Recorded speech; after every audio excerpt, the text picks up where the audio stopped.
dari Koki MP, Komunitas Kajian Ilmu Manajemen Pendidikan yang dibina oleh Bapak Amrul Muhammad. Manajemen peserta didik.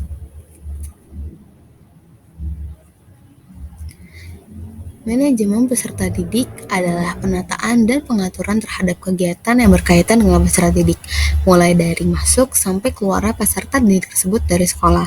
Nah, manajemen peserta didik bukan hanya berbentuk pencatatan data peserta didik aja, tapi meliputi aspek yang lebih luas yang secara operasional dapat membantu upaya pertumbuhan dan perkembangan peserta didik melalui proses pendidikan di sekolah.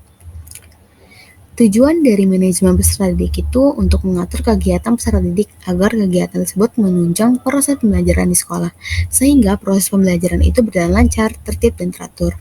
Dengan adanya manajemen peserta didik dapat memberikan kontribusi bagi pencapaian tujuan sekolah dan tujuan pendidikan secara keseluruhan. Fungsi dari manajemen peserta didik itu sebagai wahana bagi siswa untuk mengembangkan diri seperti mungkin, baik yang berkenaan dengan segi individualnya, segi sosial, aspirasi kebutuhan, dan segi-segi potensi siswa lainnya. Nah, manajemen peserta didik ini punya 3 tugas utama loh. Tugas pertama itu penerimaan murid baru, yang kedua itu kegiatan kemajuan belajar, yang ketiga itu bimbingan dan pembinaan disiplin.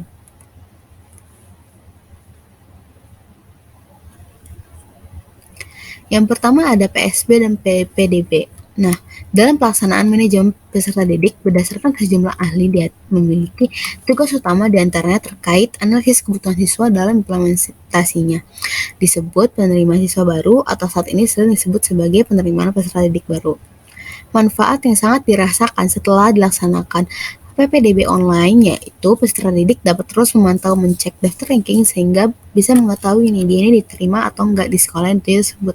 Nah, ini bakal jadi benefit bagi calon murid yang memiliki nilai rendah karena bisa terus pantau terus karena nilai rendah di sekolah yang ingin tuju itu dia lolos apa enggak. Nah, selanjutnya ada jalur siluman. Setiap tahun ajaran baru, PPDB selalu diramaikan dengan berita tentang jalur siluman atau siswa masuk tanpa jalur resmi. Laporan itu ditemukan siswa siluman juga diterima Ombudsman RI Perwakilan Sumatera Utara. Salah satunya ditemukan penggelembungan siswa baru yang kuotanya ditetapkan.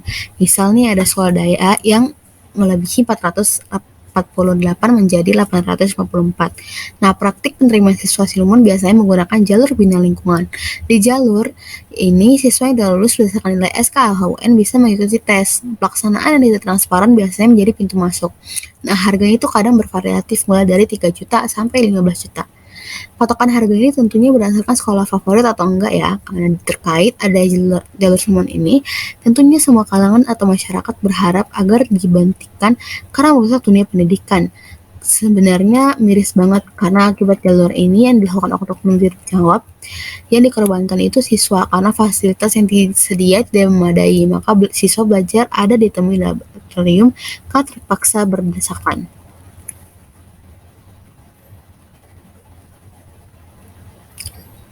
Lalu ada pembinaan peserta didik. Nah, usai melakukan rekrutmen peserta didik baru, kegiatan selanjutnya itu pendataan siswa. Data peserta didik baru sangat penting, sehingga sekolah itu bisa melakukan langkah-langkah strategis dalam menyusun program-program seperti pembinaan. Nah, pembinaan lain dilakukan sekolah itu melakukan masa orientasi sekolah atau sering disebut MOS. MOS ini kayak pintu gerbang pertama bagi siswa baru untuk mengenal lingkungan sekolah lebih dekat. Nggak heran dong kalau MOS itu banyak sekali kadang ada pernak-pernik yang dibawa kayak dari topi caping, tali temali, atau kaos kaki yang berlainan, kayak bed nama yang besar, atau sampai makanan ringan yang beragam.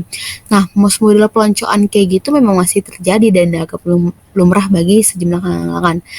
Padahal pemerintah melalui Mendikbud semasa di jabat Anies Baswedan udah ngelarang. Gimana sih harusnya MOS itu?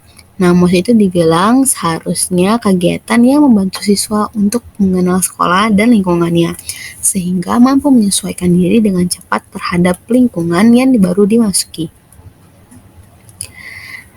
Nah, itu aja penjelasan saya. Terima kasih.